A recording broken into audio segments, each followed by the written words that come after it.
fascist precedents are being set with Trump's bombings of the fishing boats off the coast of Venezuela.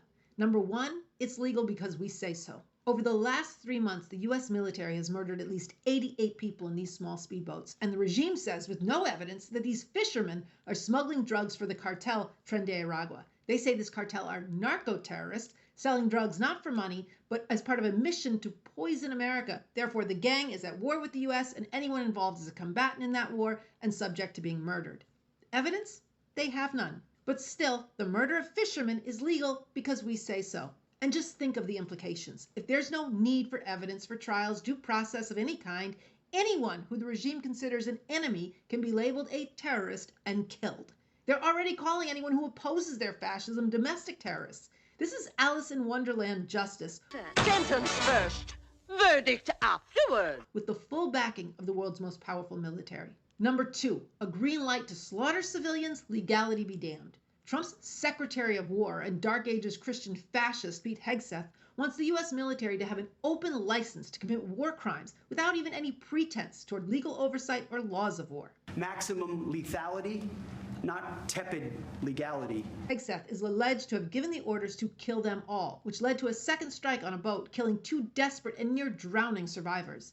Hegseth denies he said this, but he still defends the strike. And in response to criticism, Hegseth went on the attack. You sit in your air-conditioned offices or up on Capitol Hill and you nitpick and you wrote a whole book on this topic because of what politicians and the press does to warfighters. The book Hegseth refers to is called The War on Warriors, where he argues that the U.S. got bogged down in Iraq and Afghanistan because the U.S. wasn't just able to openly slaughter anyone they wanted. Now, they did kill hundreds of thousands of people.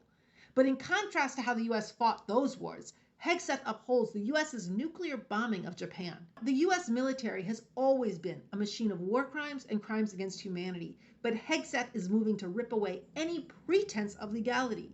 This is a fascist military doctrine aiming to forge a force ready and willing to carry out illegal orders and kill civilians because the fascist tyrant said so.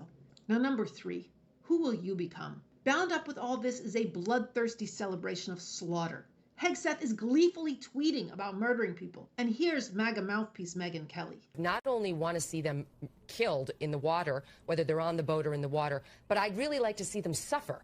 I would like Trump and Hegseth to make it last a long time so that they lose a limb and bleed out a little. Like, I'm really having a difficult time ginning up sympathy for these guys. Now here's the challenge. Will you allow this to get hammered into place, or will you rise to defeat this? And doing so, will you ask the deeper questions about where this fascism came from, the system that gave rise to this and so many other atrocities, and what it will take to really get to a world without war?